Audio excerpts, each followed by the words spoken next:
प्रिय साधकों, स्वागत है आपका हमारी नई सीरीज श्रावण मास 12 ज्योतिर्लिंग कथा। इस श्रृंखला में हम 12 ज्योतिर्लिंगों की पृथक पृथक कथाओं से आपको परिचित कराएंगे और यह भी बताएंगे कि इनका नाम किस आधार पर रखा गया है और भगवान भोलेनाथ कब और क्यों ज्योतिर स्वरूप में इन लिंगों में विराजमान हुए। तो आइए शुरू करते हैं इस श्रृंखला को सोमनाथ ज्योतिर्लिंग से।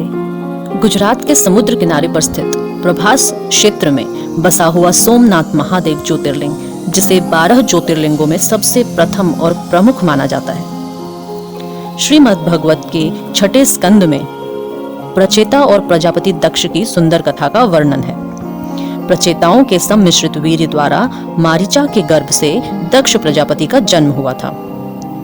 दक्ष प्रजापति ने सर्वप्रथम अपने मन से कई जीवात्माओं की उत्पत्ति की, लेकिन उन सब के सृजन में कुछ न कुछ त्रुटियां रह गई। इसलिए अतृप्त मन से वो विंध्याचल पर्वत पर स्थित एक पवित्र स्थल पर तपस्या करने के लिए चले गए।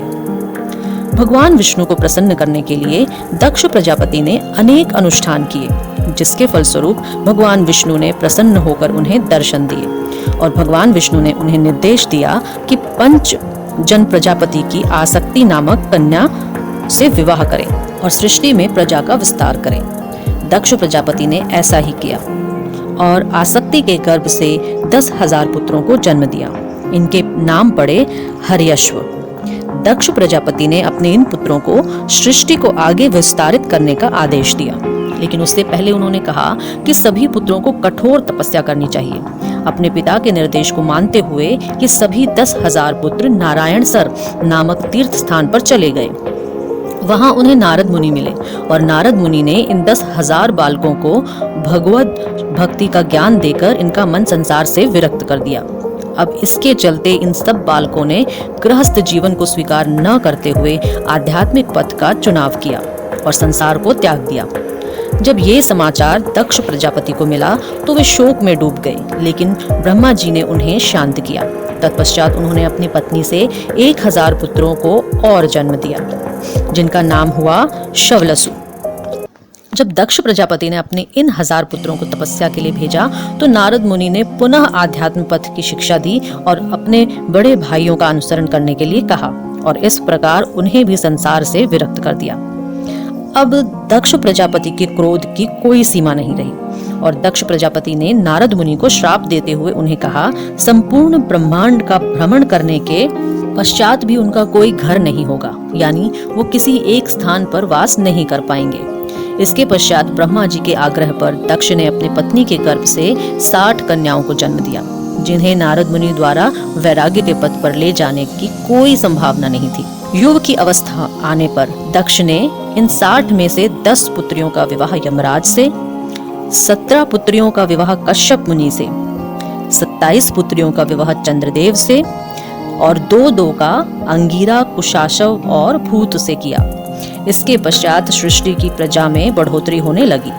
अब एक समय क्या हुआ कि चंद्रमा की 26 पत्नियां अपने पिता दक्ष प्रजापति से मिलने आईं, परंतु उनके मुखमंडल पर मुस्कान के स्थान पर उदासी छाई थी। जब दक्ष प्रजापति ने अपनी पुत्रियों से पूछा तो उन्होंने बताया कि उनके पति चंद्रदेव रोहिणी से अधिक प्रेम करते हैं और बाकी 26 पत्नियों की उपेक्षा करते हैं।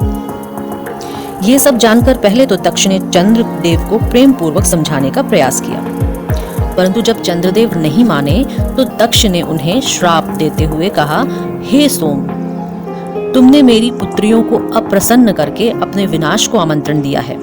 मैं तुम्हें श्राप देता हूँ कि तुम्हारी इस देह का क्षय हो जाएगा, जिसके ऊपर तुम्हें इतना अभिमान है, और तुम मृत्यु को प्राप्त करोगे। बस फिर क्या था, चंद्रदेव को मिले श्राप के कारण सृष्टि में हाहाकार मच गया। चंद्रदेव इंद्र के पास जाकर अपनी रक्षा के लिए दुहाई मांगने लगे।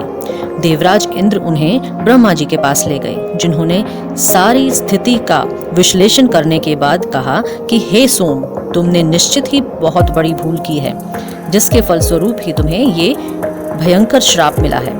इस भौतिक जगत में केवल महादेव ही ऐसे हैं जो दक्ष के इस श्राप को निरस्त कर सकते हैं। तुम्हें उनका ही आश्रय लेना चाहिए। पर तुरंत प्रभास क्षेत्र के लिए प्रस्थान करो और वहां समुद्र के तट पर एक शिवलिंग की स्थापना करके उसकी पूजा अर्चना करो। यदि महादेव तुमसे प्रसन्न हो गए तो तुम्हारा ये संकट टल जाएगा। ब्रह्मा जी की बात सुनकर चंद्र सहित सभी देवता स्वराष्ट्र की ओर निकल पड़े। वहां पहुंचकर उन्होंने पार्थिव शिवलिंग की स्थापना की और चंद्रदेव घोर तपस्या में लिप्त हो गए। चंद्रदेव ने उस स्थान पर महामृत्युंजय मंत्र के 10,000 करोड़ बार जाप किए। उनकी तपस्या से प्रसन्न होकर महादेव ने उन्हें दर्शन दिए और वर मांगने के लिए कहा। इस पर चंद्रदेव ने कहा, हे भोलेनाथ, जिसे आपका दर्शन प्राप्त हो जाए उसके लिए सृष्टि में कुछ भी प्राप्त करने योग्य नहीं रह जाता। लेकिन मुझसे भूल हो गई है। मैंने दक्ष प्रजापति और उनकी पुत्रियों के प्रति बड़ा अपराध किया है, जिसके फलस्वरूप मेरे ससुर दक्ष प्रजापति ने मुझे निरंतर क्षय होकर मृत्यु को प्राप्त होने का श्राप दिया है। मैं अपनी भूल पूर्णतया स्वीकार करता हूँ, किंतु हे महादेव, कृपया मुझे इस क्षय रोग से अभय प्रदान करते हुए इस अभिशाप से मुक्त करें। मैं ऐसी भूल पुनः नहीं करूंगा। चंद्रदेव की विनती सुनकर महादेव ने कहा, हे सोम, दक्ष के अभिशाप को पूर्णतया निरस्त करना संभव नहीं है, परंतु इसमें कुछ बदलाव अवश्य हो सकते हैं। शिव जी की ये बात सुनकर चंद्रदेव निराश हो गए। इन्हें इस प्रकार निराश देखकर भगवान शिव मुस्कुराए और उन्होंने आकाश में लगे हुए चंद्र को तोड़कर अपनी जटा पर धारण कर लिया। अब चंद्र शिव जी के मस्तक पर शोभायमान हो रहे थे। उनका दिव्य तेज और कांति पुनः लौट आए थे और उसी दिन से शिवजी चंद्रशेखर के नाम से भी जाने गए। चंद्रदेव को आश्वस्त करते हुए शिव ने कहा, हे चंद्रदेव, मैं तुम्हें आशीर्वाद देता हूँ कि कृष्ण पक्ष में प्रतिदिन तुम्हारा क्षय होगा, लेकिन शुक्ल पक्ष में तुम्हारी देह पुनः अस्तित्व में आएगी और पूर्व के समान ही सुंदर और तेजोमय बनते जाओगे। क्योंकि तुमने महामृत्युंजय मंत्र का जाप किया है, इसलिए तुम्हारी मृत्यु नहीं होगी। यदि तुम्हारी कोई और इच्छा है तो उसे भी पूर्ण कर सकता हूँ। भगवान शिव का आभार प्रकट करते हुए उन्होंने उनसे विनती की कि हे महादेव, जिस प्रकार आपने मेरे क्षय रोग का निवारण किया, उसी प्रकार आप यहाँ विराजमान रहकर सृष्टि के अन्य जीवों का भी कल्याण करें। यही मेरी अंतिम इच्छा है। चंद्रदेव की यह विनती सुनकर महादेव ज्योतिर्लिंग के रूप में प्रभास क्षेत्र के समुद्र तट पर विराजमान हो गए। क्योंकि चंद्रदेव ने उनकी आराधना की थी, इसलिए उनका नाम सोमनाथ ज्योतिर्लिंग पड़ा। इस स्थान पर सर्वप्रथम मंदिर की स्थापना भी चंद्रदेव ने स्वयं करवाई थी और वो मंदिर संपूर्ण रूप से स्वर्ण का बना हुआ था।